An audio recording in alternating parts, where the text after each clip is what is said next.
Hello प्यारे बच्चों, आप लोगों ने देखा वर्ल्ड हिस्ट्री में कि किस तरह से जो यूरोपीय कंट्रीज हैं ये विश्व में इंडिया को ढूंढने निकले और इन्होंने अमेरिका को ढूंढ निकाला और किस तरह से वहां के संसाधनों का शोषण किया।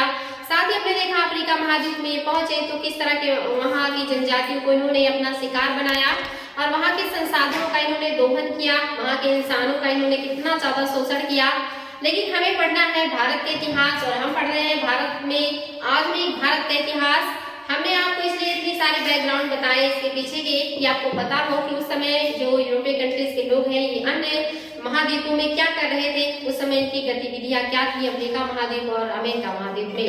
अब हम देखेंगे बच्चों भारत को, जो कि हमारे लिए हमारा देश है, इसको हमें पढ़ना है जहाँ से एग्जाम में क्वेश्चन आते हैं। और आते भारत का इतिहास पढ़ रहे हैं हम और हम देखेंगे कि किस तरह से जो विदेशी है वो भारत में आए, क्यों वो जलीय मार्ग से आए, क्या जरूरत थी उन्हें जलीय मार्ग ढूंढने की, ये सारी चीजें हमने देखा। तो हम देख रहे हैं कि वास्को डी गामा जो है वो भारत पहुंच चुके हैं और वो 1498 में कालीकट के बंदरगाह पर उतरे, जहां पर जमोरिन नामक शासक ने उनका स्वागत किया। यहाँ से मसालों को खरीदने के बाद जब यूरोपीय कंट्रीज अपने देश लौटे पुर्तगाल, तो इन्हें वहां पर टोटल खर्चा काटने के बाद 60 गुना ज्यादा फायदा हुआ। और इस तरह से इनके फायदे को देखने के बाद यूरोपीय कंट्रीज के जो अन्य देश हैं या जो अन्य लोग हैं ये भी भारत की तरफ जलीय मार्ग से आने के लिए प्रेरित हुए और 1 बाय 1 करके वहां के बहुत सारे देशों ने अपनी अपनी कंपनी या अपने अपने व्यापारियों को जलीय मार्ग से भारत में व्यापार के लिए भेजा था। तो ये सारी चीजें हम देख रहे हैं। आज हम देखेंगे पुर्तगालियों को, जो कि भारत में आने वाले पहले यही है जिन्होंने भारत में एंट्री किया और लगभग 1 शताब्दी तक इनका एकाधिकार रहा यहाँ के व्यापार पर और किस तरह से इन्होंने भारत के संसाधनों का शोषण किया और उस समय कितनी अव्यवस्था फैली भारत में, ये सारी चीजें देखेंगे हम आज। तो चलिए शुरुआत करते हैं आज की क्लास की। और आज जो आपका क्लास के लिए है वाणिज्य और व्यापार और साथ ही यूरोपीय कंट्रीज के लोगों का भारत में आगमन, जिसमें हमें पढ़ना है पुर्तगालियों को। जिसको आपने देखा कि 1453 में कुस्तुनतुनिया का पतन हुआ, अतः तुर्कों का यूरोप की ओर से उत्तर महासागरीय का जाने वाला जो स्थल मार्ग था उस पर अधिकार हो गया, यानी कि जो तुर्क है इनका स्थल मार्ग पर अधिकार हो गया। यूरोपीय कंट्रीज के व्यापारियों को यहाँ से व्यापार करने के लिए अधिकार नहीं मिल रहा था और यहाँ पे जो पुराने व्यापारी थे वो थोड़ा बहुत अपना काम कर रहे थे, लेकिन जो वहाँ के नए देश थे या जो तटीय पश्चिमी देश है जिसमें आपने देखा पुर्तगाल और स्पेन, इनको यहाँ से व्यापार करने का अधिकार नहीं मिल रहा था, जिसकी वजह से इन्होंने जलीय मार्ग का अनुसरण किया है। तो यहाँ पे आपने देखा कि इनका अधिकार हुआ, जिसकी वजह से उन्हें दिक्कत होने लगी और ये डेट याद रखेंगे बच्चों, 1487 में बार्थोलोमू डिवास नामक व्यक्ति ने आशा अंतरिक्ष या इन्हीं को उत्तर महासागरीय भी कहते हैं, इसी को केप ऑफ गुड होप भी कहते हैं, इसको इन्होंने ढूंढा था। अंतरिक्ष किसे कहते हैं बच्चों, थोड़ा सा ये भी जान लीजिए। जैसे मान लीजिए इंडिया है और इंडिया का जो स्थल मार्ग का छोर है, हमारे यहाँ जो सबसे छोटा लास्ट का जो स्थल मार्ग का छोर है इसे हम कहते हैं कुमारी अंतरिक्ष, कुमारी अंतरिक्ष कहते हैं या हम कभी कभी इसको कन्याकुमारी भी कहते हैं। तो स्थल मार्ग का वो लास्ट भाग जो 3 तरफ से जल से और एक तरफ से स्थल से घिरा होता उसे अंतरिक्ष कहते हैं और ये संरचना लगभग सभी महाद्वीप में मिलता है। और ये जो है केप ऑफ गुड होप या अंतरिक्ष या उत्तर महासागरीय, ये आपके अफ्रीका महाद्वीप का जो दक्षिणतम सबसे लास्ट बिंदु है उसी को कहा गया है। इसका पता लगाया है बार्थोलोम्यू डिवास ने 1487 में। इसके बाद यूरोपीय कंट्रीज के जो अन्य लोग हैं ये प्रेरित हुए भारत को ढूंढने के लिए और इस तरह से जो है वास्को डी गामा भारत की तलाश में आए, जो मैंने आपको बताया कि वो 1498 में भारत पहुंचे और उस समय भारत में कालीकट पे जब उतरे हो तो जमोरी ने इनका स्वागत किया और किस तरह से उन्हें फायदा हुआ, वापस गए और ये दूसरी बार भी भारत आए, फिर से इनका जहाजी बेड़ा आया और ये जो जहाजी बेड़ा है 1502 ईस्वी में आया है। 1502 ईस्वी में वास्को डी गामा 2 जहाजी बेड़ों के साथ आए और 1503 ईस्वी में अल्बुकर्क आए और उन्होंने पुर्तगालियों का कार्यालय कोचीन में बनाया था, यानी कि 1503 में अल्बुकर्क आए हैं। लेकिन ये गवर्नर जनरल के रूप में ज्यादा मशहूर है। ये गवर्नर जनरल कब बने थे या कब आए थे बन करके, ये ज्यादा ध्यान देना है। तो इन्होंने जब भारत आए तो कोची को इन्होंने अपना कार्यालय बनाया और आगे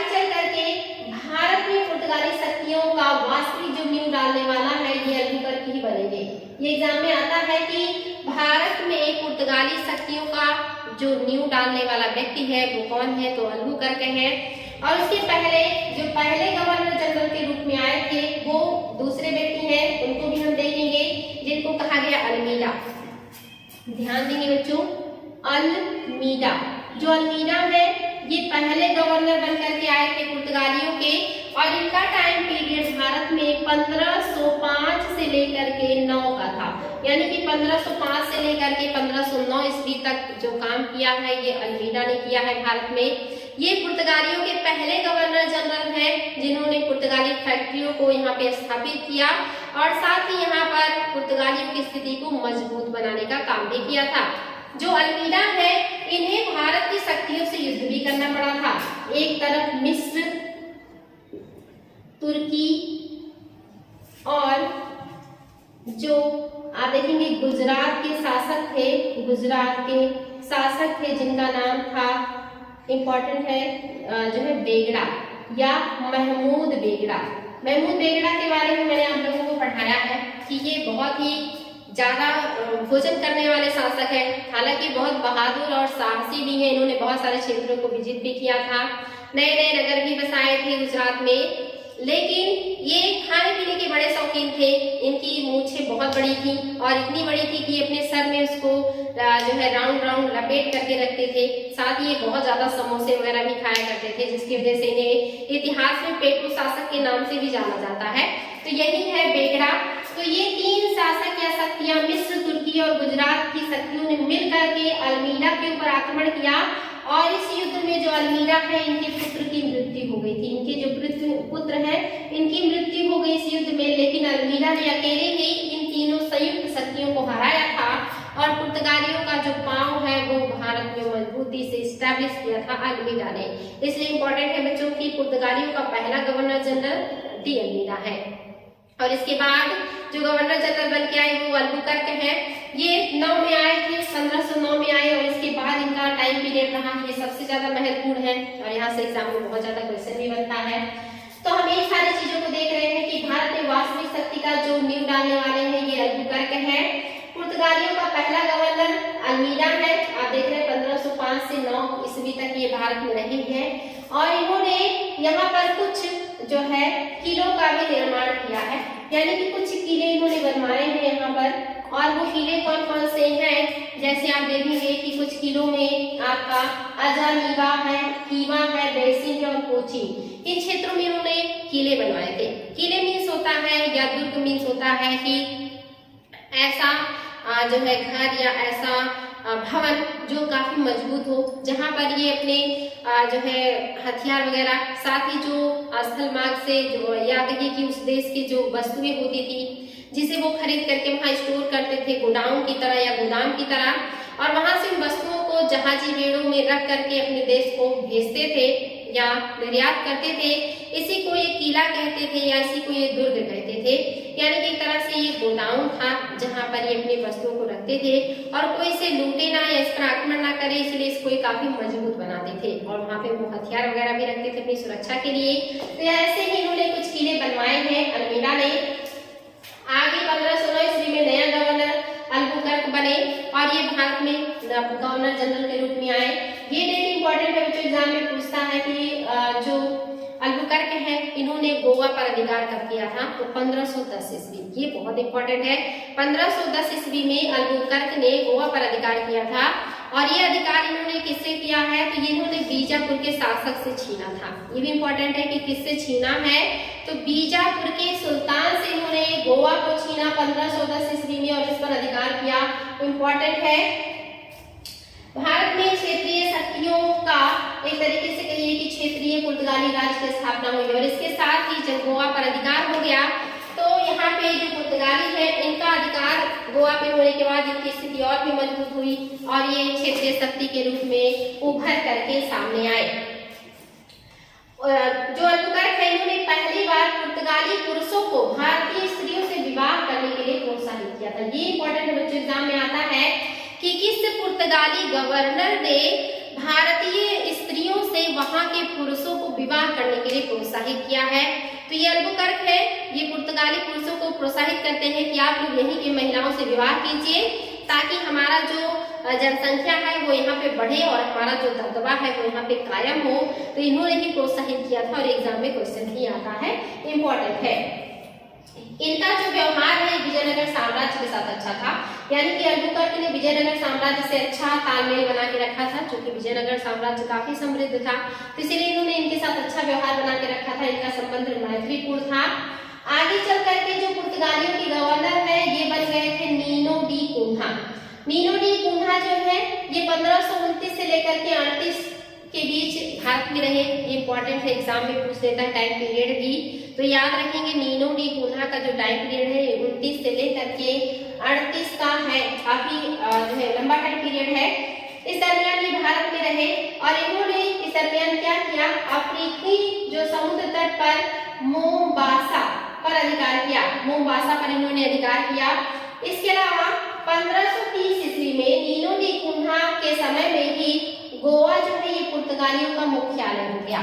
इसके पहले आपने देखा था कि जो मुख्यालय था वो कोचीन था, खास करके अल्बुकर्क के टाइम में मुख्यालय कोचीन था, लेकिन नीनो डी कुन्हा ने अपना जो मुख्यालय है वो गोवा को बनाया है, इंपॉर्टेंट है। 1571 ईस्वी में पुर्तगाली एशियाई साम्राज्य को 3 स्वतंत्र कमानों में विभाजित कर दिए थे, यानी कि 1571 आते आते जो पुर्तगाली है इन्होंने अपना जो साम्राज्य इसे 3 स्वतंत्र कमानों में विभाजित किया है, जिसमें आप देखिए पहला है अफ्रीकी समुद्र तट पर पुर्तगाली बस्तियों पर नियंत्रण करने के लिए मोजाम्बिक के गवर्नर की नियुक्ति की गई। मोजाम्बिक आप जानते हैं कि अफ्रीका महाद्वीप के दक्षिण पूर्व में एक छोटा सा जो है द्वीपीय देश जैसा है और वहां से मोजाम्बिक जलधारा भी बहती है, तो यहाँ पर इन्होंने अपना एक अड्डा बनाया और वहां पे गवर्नर नियुक्त किया ताकि यहाँ की जो बस्तियां हैं जिन पर इनका अधिकार है उस पर कंट्रोल किया जा सके।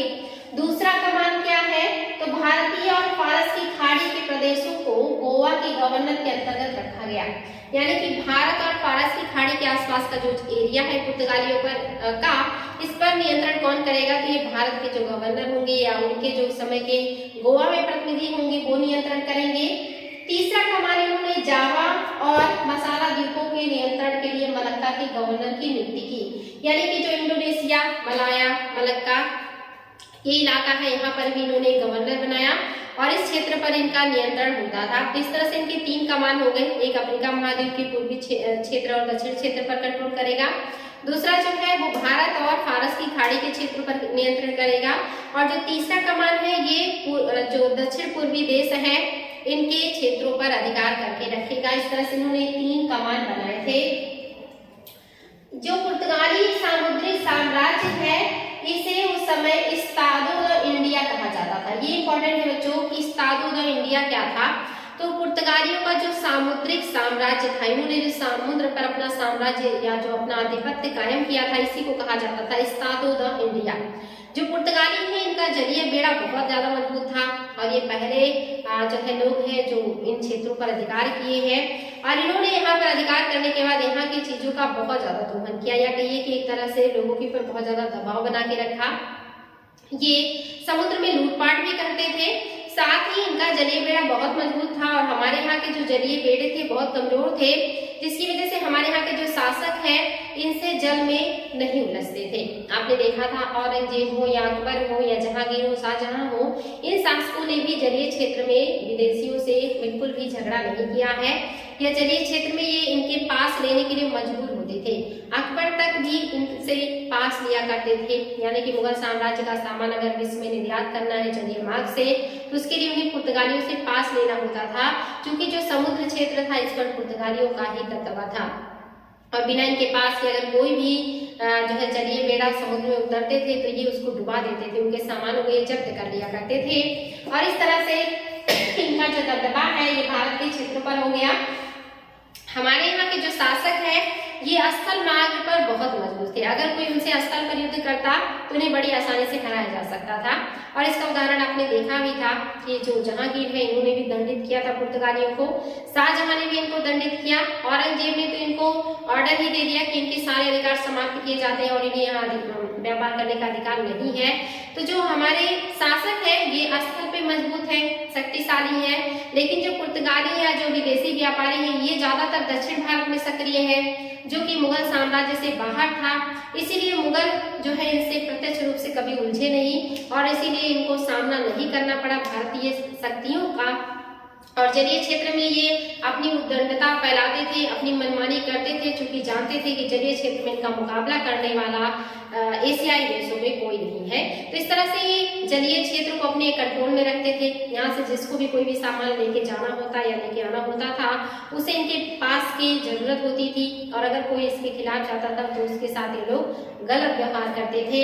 और इसी जलीय साम्राज्य को या समुद्री साम्राज्य को कहा गया इस्तादो द इंडिया। याद रखिए बच्चों, इंपॉर्टेंट है।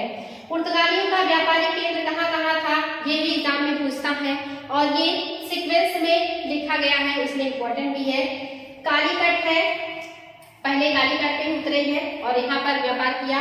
इसके बाद कोच्चि है, इसके बाद इन्होंने गोवा पर अधिकार किया, फिर दमन द्वीप पर अधिकार किया, फिर मुंबई इनके कंट्रोल में आया, आगे चल के सूरत, फिर बेसिंग, इसके अलावा आप देखेंगे चौल और सेंट टोमे, ये सब आपके पूर्वी जो है क्षेत्र के हैं। ये जो आप देख रहे हैं कालीकट, कोच्चि, गोवा, दमन द्वीप, मुंबई, सूरत और बेसिंग, ये सारे क्षेत्र आप देखेंगे पश्चिमी तट के हैं, यानी कि इंडिया का जो पश्चिमी तट है यहाँ पर पुर्तगालियों का गुजरात से लेकर के केरल तट तक अधिकार है। एक तरीके से कहेंगे पुर्तगालियों का ज्यादातर जो विस्तार है, क्षेत्रीय विस्तार, ये पश्चिमी तट पर है और ये आखिरी तक यहाँ पर अपना दबदबा बनाए रहते हैं। आपने देखा था 1961 में जा करके हम गोवा और दमन द्वीप से नहीं भगा पाते हैं।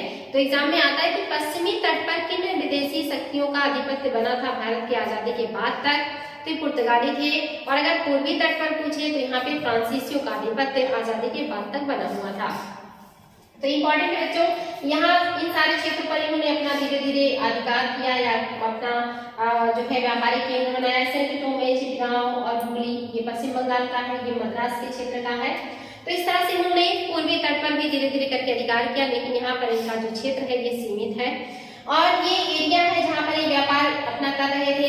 1662 में ब्रिटिश राजकुमार जिनका नाम था चार्ल्स द्वितीय की शादी हुई पुर्तगाल की राजकुमारी कैथरीन से, और इस विवाह में जो पुर्तगाली हैं इन्होंने मुंबई को दहेज के रूप में चार्ल्स द्वितीय को दिया। चार्ल्स द्वितीय को इन्होंने मुंबई को दिया दहेज के रूप में, और इन्हें जो है दहेज के रूप में मिला मुंबई। आगे चल करके इस मुंबई को जो चार्ल्स द्वितीय है इन्होंने 10 पाउंड वार्षिक के दर पर दे दिया अंग्रेजों को, यानी कि आगे चल करके जो मुंबई है ये अंग्रेजों को मिल गई। चार्ल्स सेकेंड ने इनको 10 पाउंड वार्षिक के बदले दे दिया, क्या हमें हर वर्ष 10 पाउंड दे दिया करिए और आपका मुंबई पर पूरा अधिकार है। इस तरह से अंग्रेजों का जो तरीके से स्थिति है वो मजबूत हुआ, क्योंकि जो मुंबई था वो अपने आप में काफी महत्वपूर्ण स्थान रखता था, एक व्यापारिक नगर है मुंबई, और इस तरह अंग्रेजों की स्थिति मजबूत हुई और मात्र 10 पाउंड वार्षिक के बदले में आसानी से मुंबई प्राप्त हो गया। 1622 ईस्वी में अंग्रेजों ने ओरमुज पर कब्जा कर लिया। ये भी एग्जाम में आता है कि अंग्रेजों ने कब ओरमुज पर जो है अधिकार किया, 1622। ओरमुज क्या है, ये फारस की खाड़ी में से एक जल डमरू मध्य है जो है ओमान की खाड़ी है, यमन की खाड़ी है, इनको जोड़ने का काम करता है और ये फारस की खाड़ी में है। तो इम्पोर्टेंट है बच्चों, ये है ओरमुज। इस पर अंग्रेजों का अधिकार हो गया जो कि पुर्तगालियों के अंडर में था। अब पुर्तगालियों का धीरे धीरे जो साम्राज्य है वो सिमटेगा और ये अपना जो शक्ति है वो खो बैठेंगे, और इस तरह से ओरमुज पर अंग्रेजों ने अधिकार कर लिया। और 1641 ईस्वी में मलक्का जो इंडोनेशिया का क्षेत्र है इस पर डचों ने अधिकार कर लिया। ये भी पुर्तगालियों का था, इन्होंने तीसरा कमान बनाया था, ये भी इनके हाथ से गया, इस पर डचों का कब्जा हो गया। और 1651 ईस्वी में उत्तर मासा अंतरीप पर, यानी कि जो भारत का जो मतलब एरिया है इसके अलावा जो उत्तर मासा अंतरीप है इस पर भी कब्जा हो गया जो डच है इनका। और अंत में जो पुर्तगाली है इनके पास केवल गोवा और दमन द्वीप ही बचा, बाकी का जो एरिया है ये धीरे धीरे करके दूसरे विदेशी देशों के द्वारा कब्जा कर लिया गया। और 1961 में आप देखेंगे भारत ने भी क्या किया, इनसे छीन लिया गोवा और दमन द्वीप को, चूंकि वो हमारा क्षेत्र था जिस पर पुर्तगालियों का कब्जा बना रहा। तो 1961 में हमने इनसे इस क्षेत्र को छीन लिया था। ये इंपॉर्टेंट बच्चों, जो पुर्तगाली है ये मात्र दमन द्वीप और गोवा में सिमट के रह गए। साथ ही ये जो है ब्राजील की तरफ चले गए। इन्होंने ब्राजील से ज्यादा व्यापार करना शुरू कर दिया और भारत से इनकी शक्ति जो है वो सिमट गई या खत्म हो गई। 1560 ईस्वी में घृणित ईसाई धर्म न्यायाधिकरण की व्यवस्था, यानी कि जो पुर्तगाली है जब ये भारत पर स्टैब्लिश हुए तो 1560 में इन्होंने घृणित ईसाई धर्म न्यायाधिकरण की व्यवस्था की, जिसके द्वारा यहाँ के लोगों को जबरन ईसाई बनाना शुरू किया इन्होंने, जिसकी वजह से ये भारतीयों की नजर में धीरे धीरे जो है गिरने लगे या अपना विश्वास खोने लगे थे। इसके अलावा पुर्तगालियों द्वारा अपने प्रमुख अधीन सामुद्रिक जो मार्ग है इन पर सुरक्षा के लिए वसूल किया जाने वाला जो कर है या जो एक तरीके से कहिए कि जो उनसे पैसे लिए जाते हैं, इसे कहा गया कार्टेज व्यवस्था। कार्टेज मीन्स होता है पास, यानी कि अगर आपको जलीय मार्ग में सुरक्षा चाहिए, जल क्षेत्र में आप समुद्री डाकुओं से बचना चाहते हैं, दूसरे लोगों से बचना चाहते हैं, तो आपको हमारे कार्टेज यानी कि पास की जरूरत पड़ेगी, आपको पास लेना होगा। अगर आप पास नहीं ले रहे हैं तो समुद्री डाकू भी आपके नाव को लूट सकते हैं। साथ ही ये लोग भी ऐसे नाव को जब्त कर लेते थे और उनकी वस्तुओं को भी, चूंकि ये समुद्री लुटेरे के रूप में भी काम करते थे और साथ ही यहाँ पर सैनिक के रूप में भी काम करते थे। अगर आपके पास है तो ये सैनिक के रूप में सहायता करेंगे, आपको बचाएंगे, लेकिन अगर पास नहीं है तो इनके द्वारा जो डाकू के रूप में काम करने वाले पुर्तगाली है वो इनके नाव को लूट लिया करते थे।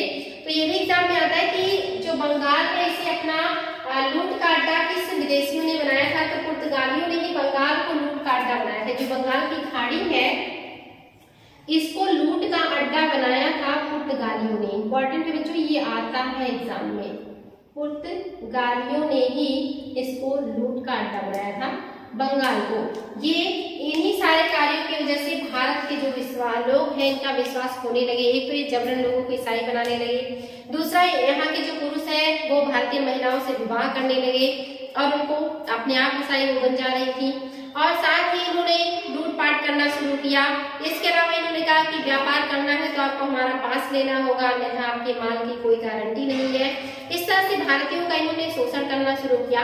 साथ ही ये बड़े उदंड व्यवहार भी करते थे। आपने देखा था मुगल शासकों के साथ भी इन्होंने बार बार अलग अलग टाइम पीरियड में गलत व्यवहार किया, जिसकी वजह से इनके खिलाफ एक्शन लिए गए और एट लास्ट ये माफी मांग करके हमेशा बच जाया करते थे। तो पुर्तगाली कहीं ना कहीं बहुत ही बेकार टाइप के इंसान थे जो हर जगह जहां भी रहते थे डिस्टर्बेंस ही करते थे। भारत में पुर्तगालियों की देन क्या है ये एग्जाम में आता है। 1556 ईस्वी में इन्होंने प्रिंटिंग प्रेस की स्थापना किया था गोवा में, जो कि इम्पोर्टेंट है। एग्जाम में आता है कि भारत को प्रिंटिंग प्रेस किसने दिया है, पुर्तगालियों ने दिया, और पहला प्रिंटिंग प्रेस इन्होंने 1556 में भारत में लगाया था। यानी कि 1556 के पहले या इसके आसपास भी हमारे यहाँ कोई प्रिंटिंग प्रेस नहीं था। जो भी चीजें लिखी जाती थी वो हाथ से लिखी जाती थी, और इसके पहले आपने देखा था हमारे पास कागज भी नहीं था। हम बुर्ज के छाल पर, जो बुर्ज के होते हैं उसकी छाल पर और साथ ही ताड़ पत्रों पर लिखा करते थे। लेकिन जब मध्यकाल में चीन ने कागज का आविष्कार किया तो हमने कागज पर लिखना शुरू किया, और पुर्तगालियों ने जब प्रिंटिंग प्रेस का भारत को देन या कहीं की आविष्कार किया या दिया, तो इसके बाद हमारे यहाँ छापे खाने भी बनने लगे थे। तो इस तरह से इन्होंने बहुत ही बढ़िया चीज दिया है भारत को, छापे खाना या प्रिंटिंग प्रेस। इसके अलावा इनके द्वारा तंबाकू भी भारत में लाया गया था, जिसका उत्पादन इतना ज्यादा बढ़ गया कि आगे चल करके जहांगीर को इस पर बैन लगाना पड़ा। साथ ही इन्होंने भारत में इनके द्वारा लाल मिर्च, आलू, टमाटर, लीची, अनानास, पपाया, इस तरह से बहुत सारे जो फल हैं वो लाए गए जो कि भारत में नहीं होते थे। साथ ही आम को कलम करने की जो पद्धति है, जो विधि है, ये भी भारत में पुर्तगाली ही लेकर के आए थे। तो ये सारी चीजें एग्जाम में पूछी जाती है, बच्चों इसको ध्यान देंगे। जो पुर्तगाली है आपने देखा कि गुजरात के क्षेत्र से लेकर के ये मुंबई, गोवा, फिर कोची, कालीकट, फिर आपने देखा इधर सेंट टोमे, फिर आपने यहाँ पे देखा हुगली और चिटगांव, इन सारे क्षेत्रों पर इनका अधिकार था। और इस तरह से से इन्होंने भारत पर अपना व्यापार करना शुरू किया, किस तरह से अपना क्षेत्रीय शक्तियों का एक तरीके से कहिए कि बढ़ाया और फिर धीरे धीरे करके अन्य विदेशी शक्तियों के द्वारा इनकी शक्तियों को सिमेट दिया गया या इनके क्षेत्रों पर अधिकार कर लिया गया। आज आपने देखा पुर्तगालियों को जो सबसे पहले भारत आए थे, कल हम लोग देखेंगे डचों को और फिर हम देखेंगे अंग्रेज को जो हमारे लिए सबसे ज्यादा महत्वपूर्ण है। तो बच्चों आज के लिए रहने देते हैं, अच्छे से पढ़ाई कीजिए। Thank you.